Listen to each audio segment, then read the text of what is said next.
Hello दोस्तों, आपके अपने यूट्यूब चैनल में आपका स्वागत है।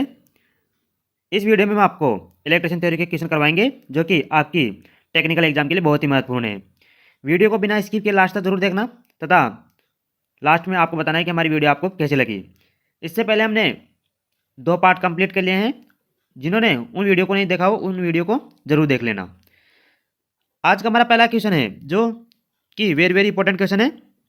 10 एम्पेयर की धारा को 10 ओम के प्रतिरोध से प्रभावित किया जाता है तो उत्पन्न ऊष्मा कितनी होगी। आपको बताना है 10 एम्पेयर की धारा को 10 ओम के प्रतिरोध से प्रभावित किया जाता है तो उत्पन्न ऊष्मा क्या होगी। तो आपको ध्यान रखना है P बराबर क्या होता है I²R। ये फॉर्मूला होता है। आई का मान दे रखा है 10 एम्पियर, आपको ध्यान रखना है। और आर का मान कितना दे रखा है 10 ओम। इसके अंतर्गत इसका मान रखना है। तो आई बराबर 10 एम्पियर तो 10 का स्क्वायर करेंगे तो 100 हो जाएगा इंटू आर का मान दे रखा है 10।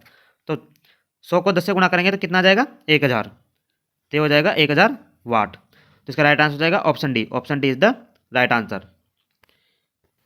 अगले क्वेश्चन के आगे बढ़ते हैं। अगला क्वेश्चन हमारा, एक विद्युत चलित इस्त्री या इलेक्ट्रिक आयरन की बेस में प्लेट में ऊष्मा किस प्रकार वितरित की जा सकती है। आपको बताना है एक विद्युत चलित इस्त्री की बेस प्लेट में ऊष्मा किस प्रकार वितरित की जाती है।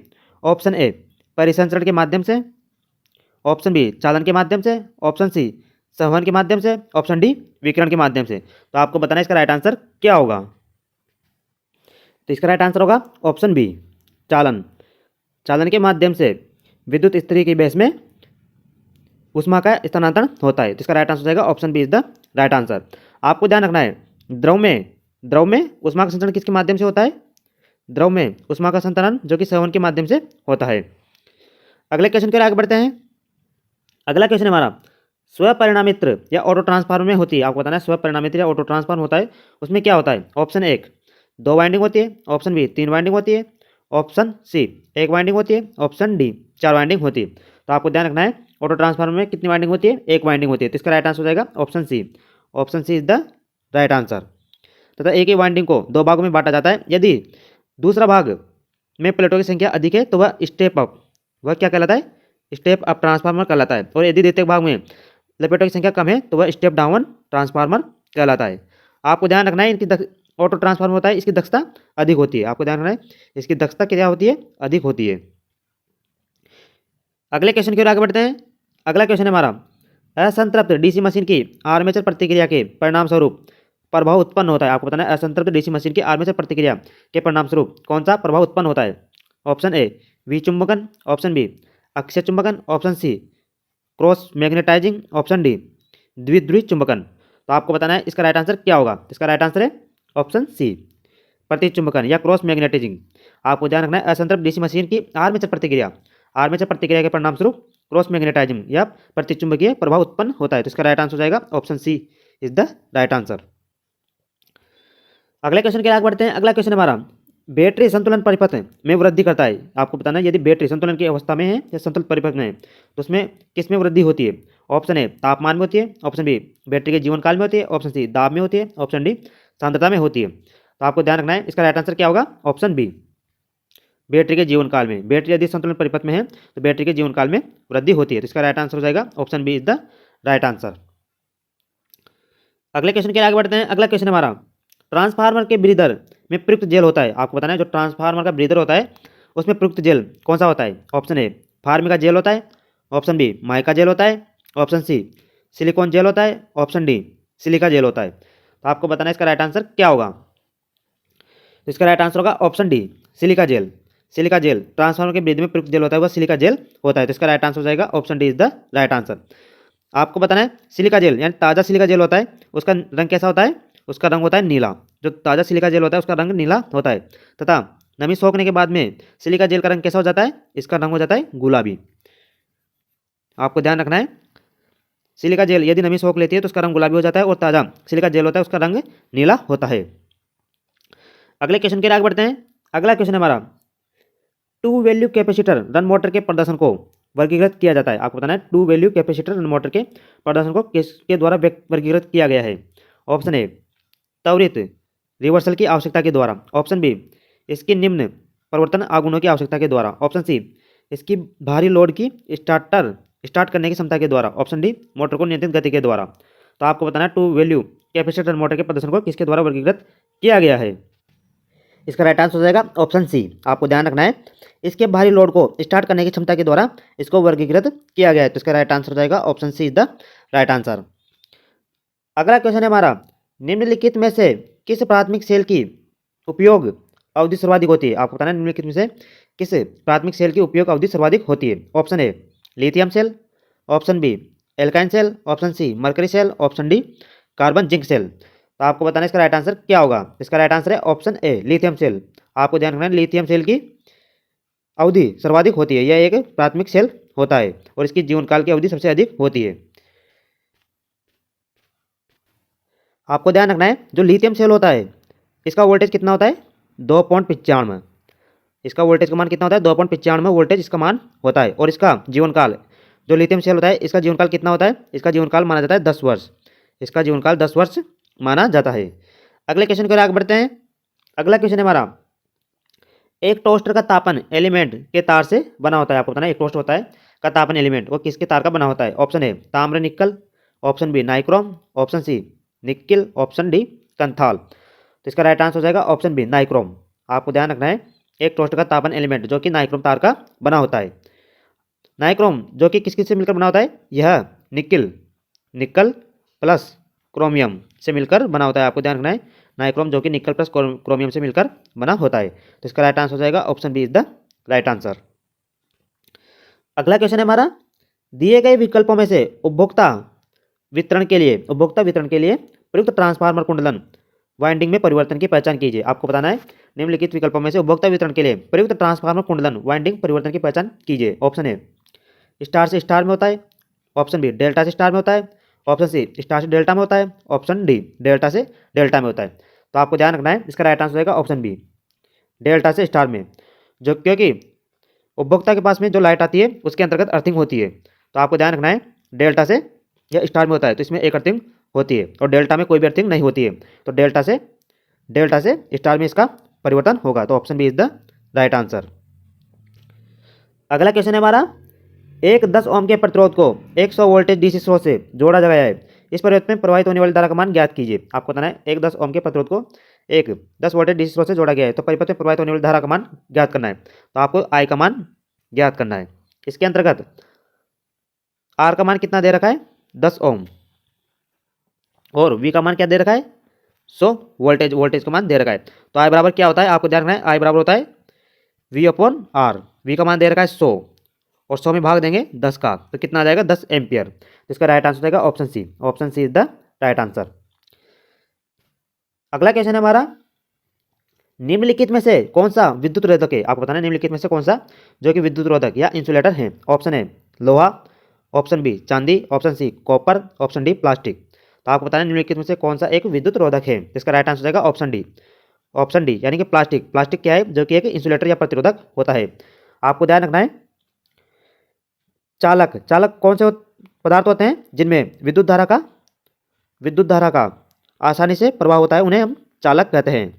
और जिनमें विद्युत धारा का प्रवाह नहीं होता है उन्हें हम क्या कहते हैं, कुचालक या इंसुलेटर कहते हैं। और अर्धचालक क्या होते हैं, जिनमें चालक तथा अचालक के दोनों के गुण पाए जाते हैं या उनके बीच का गुण पाया जाता है, उन्हें हम अर्धचालक कहते हैं।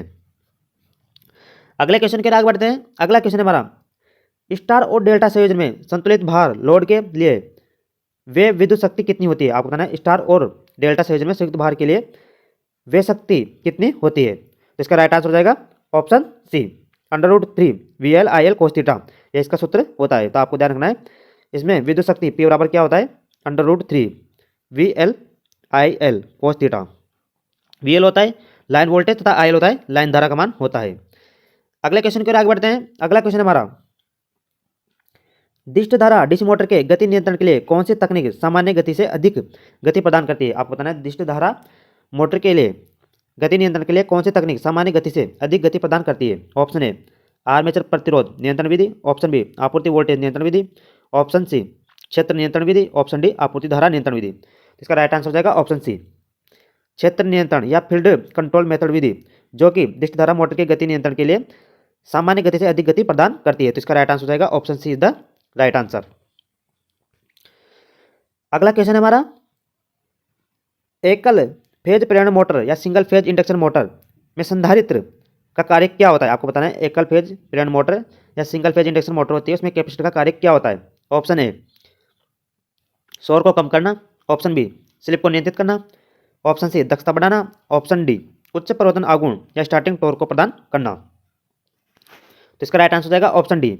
जो कैपेसिटर होता है इसका प्रमुख कार्य होता है उच्च प्रवर्तन आघूर्ण या स्टार्टिंग टॉर्क को बढ़ाने का इसका कार्य होता है। तो इसका राइट आंसर हो जाएगा option D is the right answer. आपको ध्यान रखना है, जो कैपेसिटर होता है इलेक्ट्रोलाइटिक कैपेसिटर क्या होता है? जो कि स्टार्ट करने का कार्य करता है। स्टार्ट करने का कार्य कौन करता है? इलेक्ट्रोलाइटिक कैपेसिटर करता है। और रनिंग अवस्था में कौन सा कैपेसिटर होता है? रनिंग अवस्था में होता है जो कि पेपर कैपेसिटर या माइका कैपेसिटर, जो कि रनिंग अवस्था में होता है। अगले क्वेश्चन के आगे बढ़ते हैं। क्वेश्चन है हमारा अगला, डीजल जनरेटर की ओवर स्पीड से सुरक्षा किसके द्वारा की जाती है? आपको बताना है डीजल जनरेटर की ओवर स्पीड से सुरक्षा किसके द्वारा की जाती है? ऑप्शन ए अलार्म के द्वारा, ऑप्शन बी विभेदक रिले के द्वारा, ऑप्शन सी अतिरिक्त धारा रिले के द्वारा, ऑप्शन डी गवर्नर के द्वारा।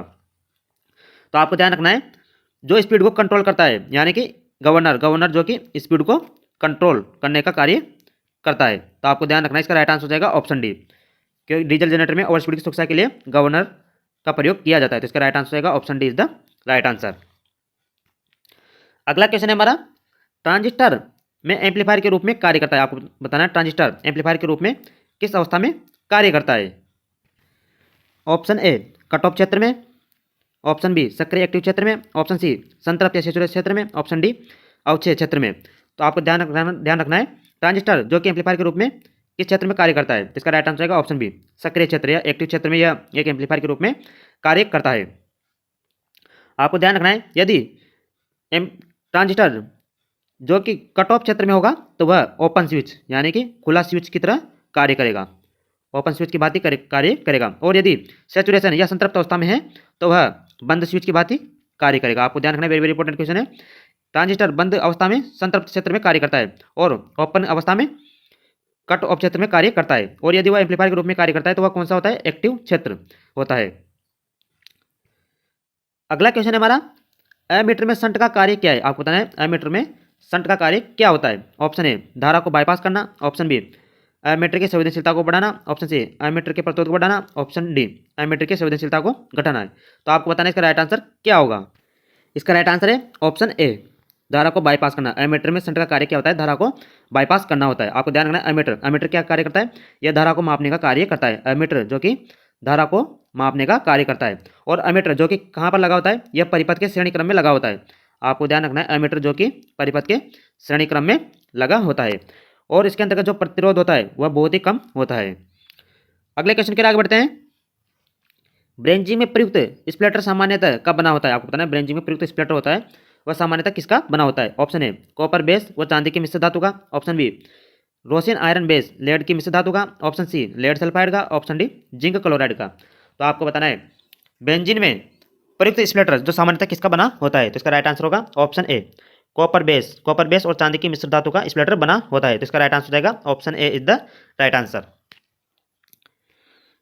अगला क्वेश्चन है हमारा, किसी भी उपकरण का भू संकर्पण प्रदान करेगा। आपको बताना है, किसी भी उपकरण का भू संकर्पण प्रदान करेगा। ऑप्शन ए भू संपर्कन के लिए संभव अधिकतम प्रतिरोध पथ, ऑप्शन बी केवल धनात्मक और ऋणात्मक अनुक्रम धारा पथ, ऑप्शन सी धनात्मक ऋणात्मक एवं शून्य अनुक्रम धारा पथ, ऑप्शन डी भू संकर्पण के लिए संभव न्यूनतम प्रतिरोध पथ।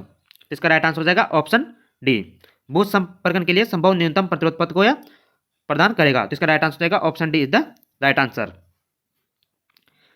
अगले क्वेश्चन के लिए आगे बढ़ते हैं। अगला क्वेश्चन हमारा, जनरेटर के इंस्टॉलेशन के दौरान यह सावधानी पूर्वक सुनिश्चित किया जाना चाहिए कि जनरेटर के टर्मिनल और सभी नियंत्रण वायरिंग सही हो ताकि का क्रम प्रणाली के साथ मेल खाता हो। ऑप्शन ए किसके साथ मेल खाना चाहिए?